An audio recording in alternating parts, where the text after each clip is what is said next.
नमस्कार दोस्तों, मैं हूं ममता तिवारी और आप सभी का स्वागत करती हूं मेरे चैनल ममताज वे में। कैसे हैं आप सब? तो ये बताने के लिए कमेंट बॉक्स में हर हर महादेव ज़रूर लिखिए। तो चलिए दोस्तों, आज हम इस वीडियो में जानेंगे बैसाख पूर्णिमा, जिसको कि बुद्ध पूर्णिमा के नाम से भी जानते हैं। तो इसमें कई ऐसे नियम हमें उस दिन अपने घर में करने चाहिए। तो वो कौन कौन से नियम हैं, सुबह से लेकर शाम तक कौन कौन से बहुत ही महत्वपूर्ण कार्य हैं उस दिन हमें अपने घर में करने हैं। जितनी भी मेरी बहनें और माताएं सुन रही हैं, ज़रूर उस दिन ये कार्य अपने घर में कीजिएगा। साथ में मैं एक नियम भी बताऊंगी, जो अगर किसी भी बात को लेकर बहुत अधिक आप चिंतित हैं, दुखी हैं कि ये कार्य हमारा हो जाता है, जय भगवान जी ज़रूर ये कार्य हमारा पूर्ण कर दीजिए। तो वो भी कार्य आपको क्या करनी है, साथ में वो भी बताऊंगी।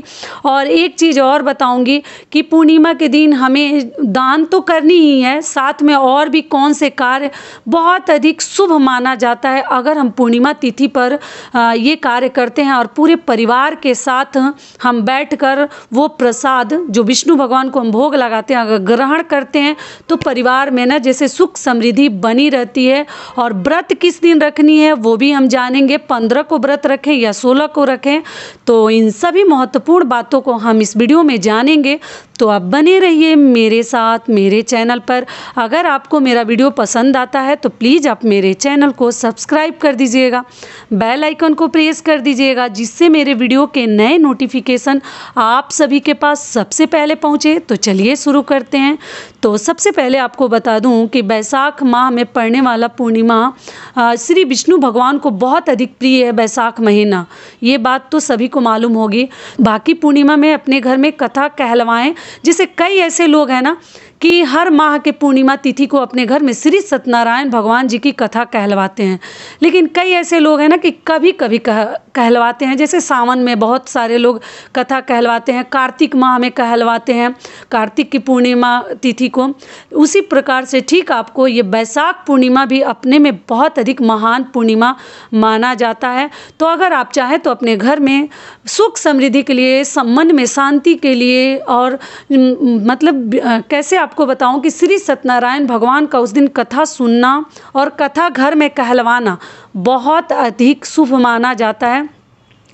तो आप अपने घर में इस शुभता को बनाने के लिए जरूर अपने घर में श्री सत्यनारायण भगवान जी का कथा जरूर कहलवाइए। अगली बात क्या है कि वो भी मैं बता दूं कि पूर्णिमा तिथि का व्रत हमें किस दिन रखनी है। तो पूर्णिमा तिथि का व्रत हमें 16 मई को रखनी है। उदया तिथि में ही व्रत रखा जाता है हमारे हिंदू धर्म में, आप लोग को मालूम ही है।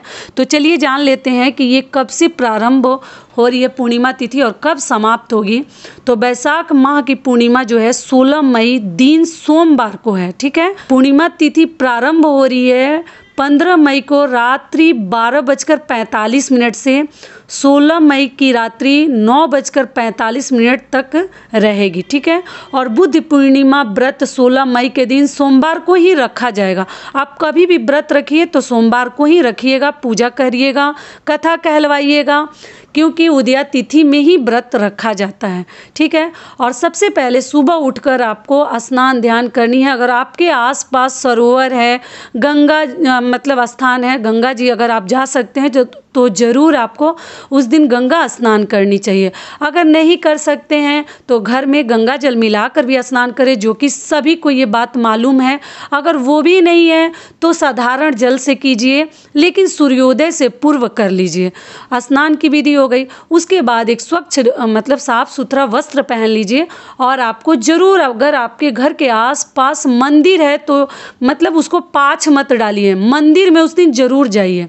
ऐसा नहीं है कि मंदिर है लेकिन हम नहीं जा रहे हैं। देखिए, घर में तो हम पूजा करते ही हैं, लेकिन एक मंदिर में जाने का ना नियम ही जैसे लगता है कि पूजा का हमें फल दुगुना मिलता है और मन में भी कहीं ना कहीं बहुत अधिक शांति मिलती है अगर हम शिवलिंग की पूजा उस दिन करते हैं। तो पूर्णिमा का सीधे संबंध किससे है? महादेव से है, शिव जी से है। तो जो उपाय है वो भी मैं आपको बता दूं कि देखिए, उस दिन आपको क्या करनी है ना कि अक्षत जरूर शिव जी को 1 लोटा जल और अक्षत जब लीजिएगा तो ध्यान क्या रखिएगा कि एक भी चावल जो है खंडित ना हो, भले ही वो 5 दाना हो, 11 दाना हो, 21 दाना हो, जितना आपसे पार लगे। बॉयल चावल मत लीजिएगा, ठीक है। कच्चा चावल लिया जाता है जिसको अरवा चावल बोलते हैं, तो वो चावल लीजिएगा। और बेलपत्र अगर आपको मिल जाता है तो और भी सोना में सुहागा हो जाएगा। आप बेलपत्र और अक्षत और फूल माला अगर मिल जाए तो बहुत अच्छी बात है। और एक लोटा साधारण जल उस दिन जरूर, क्योंकि पूर्णिमा तिथि और अमावस्या तिथि आप लोग को मालूम ही है कि अपने में बहुत महान तिथि है। वो पूजा पाठ के लिए हो या वो दान उपदान के लिए हो या कोई भी सुंदर शुभ कार्य करने के लिए हो, तो पूर्णिमा तिथि अपने में बहुत अधिक महान है, ठीक है। अमावस्या पर अगर आप कोई शुभ कार्य नहीं करते हैं तो कोई बात नहीं, लेकिन दान करने के लिए अमावस्या तिथि भी अपने में बहुत अधिक महान तिथि मानी जाती है, ठीक है। तो आप उस दिन शिव जी की पूजा माता पार्वती के साथ जितनी महिलाएं हैं, जितनी मेरे मतलब जो भाई हैं, माताएं हैं, बहनें हैं, सभी पूजा उस दिन जरूर करके आएं। अगर नहीं कर पाते हैं, मंदिर नहीं है, छोटा बच्चा है, तो घर में ही कीजिए, लेकिन उस दिन शिव जी की पूजा आप जरूर कीजिएगा। साथ में अगर पीपल वृक्ष है तो पूर्णिमा के दिन पीपल वृक्ष की भी पूजा करने का बहुत अधिक महत्व है तो जरूर कीजिए। नहीं है तो अपने घर में विष्णु भगवान की पूजा आप कर सकते हैं। और ऐसा माना जाता है ना कि शिव जी की पूजा अगर हम प्रदोष काल में करते हैं, जो कि मुझे लग रहा है जो ही व्रत करते हैं शिवरात्रि का, प्रदोष का, उनको सभी ये बातें मालूम होगी। तो प्रदोष काल में अगर हम शिव जी की पूजा करते हैं तो और भी अच्छा होता है। तो अगर मान लीजिए सुबह आप व्यस्त हो जाते हैं किसी कारणवश, तो आप प्रदोष काल में भी कर सकते हैं या सुबह भी, प्रातः काल भी आप पूजा कर सकते हैं, ठीक है। तो आप अपने मन में जो ही इच्छा है ना, शादी के लिए है, नौकरी के लिए है या दुख बीमार के लिए, किसी भी प्रकार का जैसे आपके मन में हलचल चल रहा है ना, दुख चल रहा है ना, तो शिव जी से जरूर कहिए, उनसे अपनी मतलब प्रार्थना को जरूर उनके सामने कहिए। और वो 21 चावल ले गए हैं या 5 है, 11 है, वो जरूर भगवान को अर्पित कीजिए। ध्यान रखिएगा कि चावल आपका खंडित ना हो, ठीक है। और उनके ऊपर चढ़ाइए, शिवलिंग के ऊपर। और बेलपत्र अगर आपसे पार लगे, 5 हो, 11 हो, 21 हो, उस पर राम राम भी आप लिख सकते हैं, ठीक है। राम राम लिख कर भी बेलपत्र शिव जी को चढ़ा सकते हैं। अगर नहीं होता है तो केवल बेलपत्र भी आप चढ़ा सकते हैं। और अपने मन की इच्छा को जरूर भगवान के सामने प्रकट कीजिएगा, कहिएगा उनसे। तो अगर भगवान चाहेंगे तो आपका कार्य अवश्य सिद्ध होगा, किसी भी प्रकार का वो कार्य हो। लड़कियां भी कर सकती हैं क्योंकि सोमवार का दिन है। तो आप लोग को मालूम ही है ना कि मैं कई ऐसे मतलब उपाय बताई हूँ लड़कियों को शादी से संबंधित। तो सोमवार और शुक्रवार का दिन ना महादेव के लिए, मतलब भगवान शिव जी के लिए, महादेव जी के लिए बहुत अधिक शुभ माना जाता है। उनकी पूजा के लिए यही 2 दिन का हम चयन करते हैं, शुक्रवार और सोमवार। तो उस दिन सभी आदमी को करनी चाहिए ये कार्य, ठीक है। अगर आपसे हो सके तो जरूर कीजिएगा। दूसरी चीज़ क्या है कि उस दिन हम चंद्रदेव को अर्घ्य देते हैं। पूर्णिमा के दिन ना चंद्रमा जो उस दिन हमारा दिन है वो पूर्ण हो जाता है। तो पूर्णिमा के दिन हम चंद्रदेव को अर्घ्य देकर ही कुछ भी खाते हैं। जो व्रत रखते हैं उनके लिए बता दूं, तो अगर आप नहीं भी रखते हैं तो आप चाहे तो अर्घ्य दे सकते हैं। और चंद्रमा के प्रकाश में ना आप विष्णु भगवान को अगर खीर अर्पित करते हैं शाम को बनाकर, तो वो खीर ना, प्रसाद ना, आपको चंद्रमा के रोशनी में बैठकर खानी चाहिए सपरिवार। पूर्णिमा के दिन आप चाहे तो अपने घर में खीर जरूर बनाइए। और विष्णु भगवान, माता लक्ष्मी को भोग स्वरूप आप चढ़ा सकते हैं। चढ़ाने के बाद आपको क्या करनी है कि छत पर या अपने बालकनी में या जहाँ आपको चंद्रदेव दिख रहे हैं उनके प्रकाश में अगर पूरे परिवार मिलकर हम खीर खाते हैं, वो भी हमारे घर के लिए बहुत अधिक शुभ माना जाता है।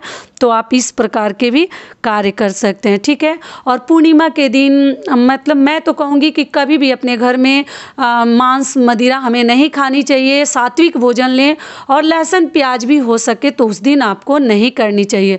पूर्णिमा के दिन हम कथा सुनते हैं, कथा अपने घर में कहलवाते हैं।